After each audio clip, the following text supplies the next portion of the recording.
nung makita ko na talaga namang in-splice, no,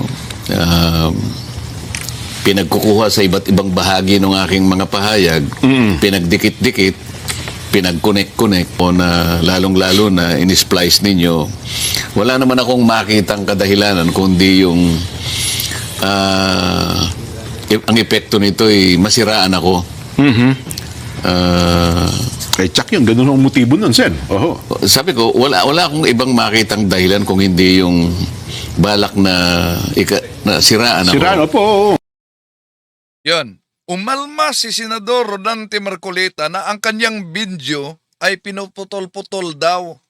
At itong paraan na ito na ini-slice ay isang malinaw na paninira daw.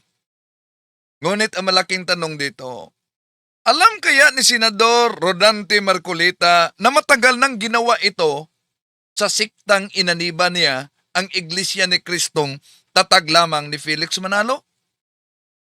Sapagkat matagal nang gawain ito ng kanilang mga menestro mula pa sa panahon ni Felix Manalo. Yung pagkuha lamang sa sipi sa mga aklat Katoliko, pagkatapos pinagputol-putol para out of context upang palabasin na ang nakasulat sa aklat ay sumang-ayon sa kanila. Halimbawa, itong aklat na ito, Basahin po natin, yan yung aklat na pinapakita po ninyo na pinamagatang ang Iglesia ni Cristo at iba't ibang sektang protestante na yan po ay sinulat ni Juan Trinidad na isang paring Hiswita. ang napakinggan ninyo ay mga depensor ng INC, The Revealers. Sa pahina 25, ganito pong mababasa natin. Hindi galing kay Jesus ang pangalang Iglesia Katolika Apostolika Romana. Tanggap po kaya yan ng mga kaibigan nating Katolikong nakikinig, lalo na mga CFD? Hindi galing sa Panginoong Jesucristo yung pangalan ng iglesia nila. Sa mga tweet, hindi ang Panginoong Jesucristo nagbigay niyan. Bakit sila umaamin na hindi galing kay Kristo ang pangalang Iglesia Katolika? Grabe talaga itong modus ng INC at nakasulat yan sa kanilang Pasugo Magazine. Pero alam nyo ba, yung binasa nila sa aklat na ito, hindi yan pahayag ng pare. Pahayag yan ng ministro ng INC na sinagot ng pare. Ito, makita ninyo, sa paragraph 7, sa pahina 24, may karugtong yan sa pahina 25. So out of context, pahayag ng ministro, pagkatapos, pinalitaw nila na ang pare mismo ang nagpahayag diyan. Anong sabi ni Marcoleta? Isang oreng pandaraya yung pamumutol na magiging out of context. These are deceptively altered contents created through basic editing techniques. O, yan. Isang pandaraya talaga. Kaya tatalakayin natin ito at ipasa ninyo sa mga kapatid natin mga Katoliko dahil kadalasan sa mga aklat na pinagputol-putol nila, ngayon, i-expose din natin mga kapatid. Samahan ninyo.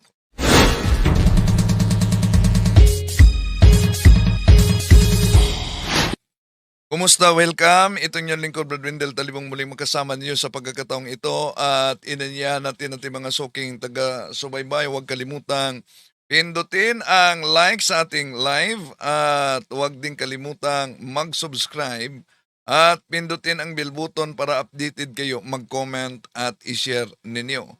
At sa ating mga suking taga-subaybay kung saan man kayo ngayon, sa iba't ibang panig sa ating bansa at sa ating mundo, paki-comment kayo kung saan kayo nakabase habang nanood sa ating talakayan ngayon para alam natin kung saan nakaabot ang videong ito, lalo na sa ating mga OFW sa iba't ibang bahagi sa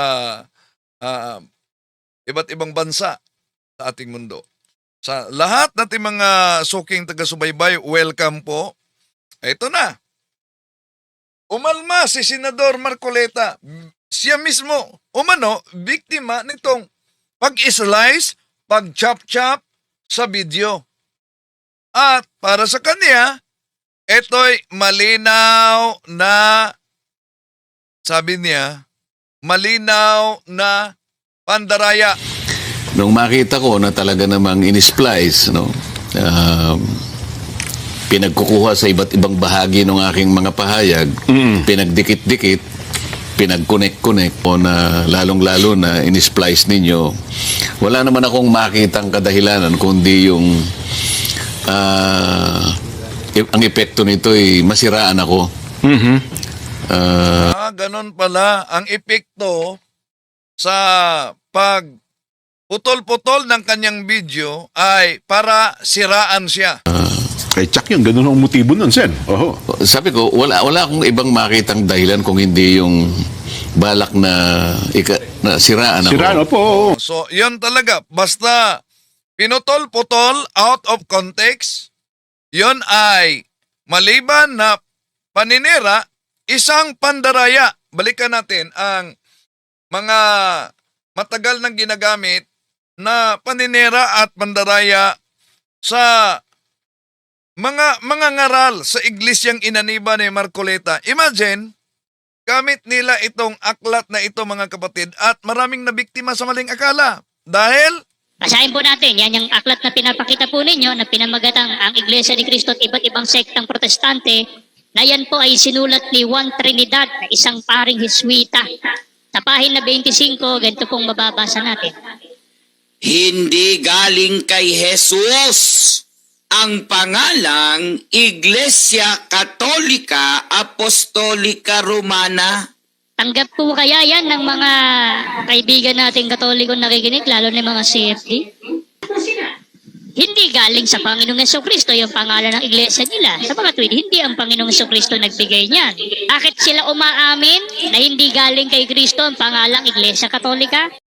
so kung wala talaga kayo nitong mga aklat na ginagamit nitong mga ngaral sa Iglesia ni Kristong inaniba ni Marcoleta, na sabi niya, pag pinutol-putol, paninira yan, at isang oring pandaraya, talagang madaya kayo.